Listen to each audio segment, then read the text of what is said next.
ഇന്ന് ആരംഭിക്കുന്ന രണ്ടാം ഘട്ട വികസനം സമയബന്ധിതമായി തന്നെ പൂർത്തീകരിക്കും. വിഴിഞ്ഞത്തിൻ്റെ വികസന സാധ്യതകൾ മുന്നിൽ കണ്ടാണ് നേരത്തെ ഉള്ളതിൽ നിന്ന് ആ കാലപരിധി വെട്ടിച്ചുരുക്കി ഈ രണ്ടാം ഘട്ടത്തിൻ്റെ സമയപരിധി ചുരുക്കുന്ന നിലയുണ്ടായത്. അതിൻ്റെ ഭാഗമായി നിശ്ചയിച്ചതിലും 17 വർഷം മുന്നേ 2028 തന്നെ എല്ലാ ഘട്ടങ്ങളും സംയോജിപ്പിച്ച് വിഴിഞ്ഞത്തിൻ്റെ തുടർ വികസനം പൂർത്തിയാക്കും. 2035 മുതൽ സംസ്ഥാന സർക്കാരിന് വരുമാന വിഹിതം ലഭിച്ചു തുടങ്ങും.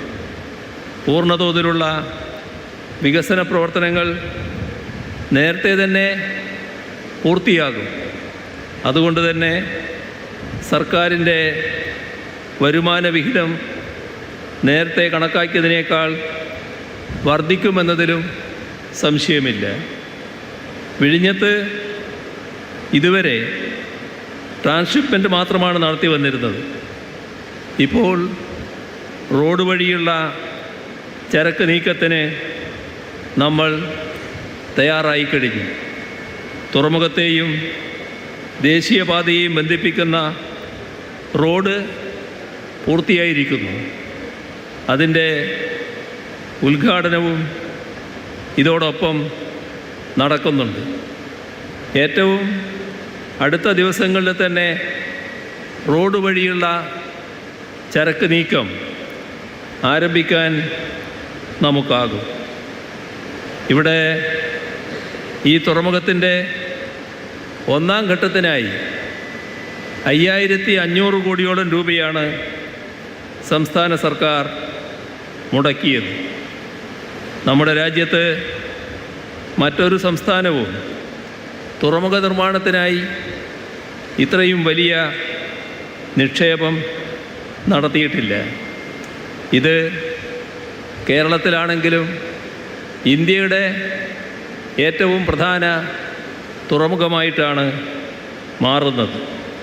അപ്പോൾ രാജ്യത്തിനാകെ പ്രയോജനം ലഭിക്കുന്ന പദ്ധതി എന്ന നിലക്കാണ് ഈ പദ്ധതിയെ നാം കാണേണ്ടത്. ഇവിടെ ഇതുമായി ബന്ധപ്പെട്ട് റോഡ് മാത്രമല്ല, മറ്റ് ഇപ്പോൾ പൂർത്തിയായ റോഡ് മാത്രമല്ല, മറ്റ് ചില പദ്ധതികളും പൂർത്തീകരിക്കപ്പെടേണ്ടതായിട്ടുണ്ട്. നേരത്തെ ഇവിടെ പറഞ്ഞു കഴിഞ്ഞു അതിനെപ്പറ്റി. അവിടെ നമ്മുടെ റിംഗ് റോഡുമായി ബന്ധപ്പെട്ടുള്ള ചർച്ചകൾ ഗൗരവമായി നടന്നതാണ്.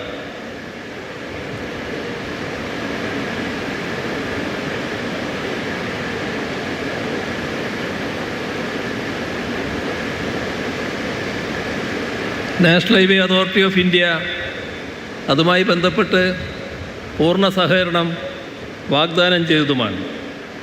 ചില സാങ്കേതിക പ്രശ്നങ്ങളാലാണ് നീണ്ടുപോകുന്നത്. അതിവേഗം തന്നെ അതിനുള്ള അനുമതി ലഭ്യമാകും എന്നാണ് നാം പ്രതീക്ഷിക്കുന്നത്. അതേപോലെ റെയിൽവേയുടെ കാര്യം പറഞ്ഞു. റെയിൽവേയും റെയിൽ കണക്ടിവിറ്റിയും വളരെ പ്രധാനപ്പെട്ടൊരു കാര്യമാണ്. അതുമായി ബന്ധപ്പെട്ട എല്ലാ കാര്യങ്ങളും തീരുമാനമായി കഴിഞ്ഞിട്ടുണ്ട്.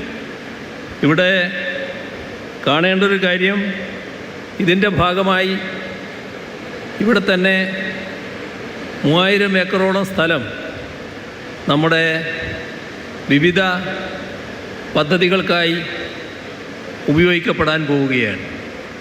വലിയ തോതിലുള്ള വികസനം നമ്മുടെ ഇവിടെ വരാൻ പോകുന്നു എന്നതാണ് കാണേണ്ടത്.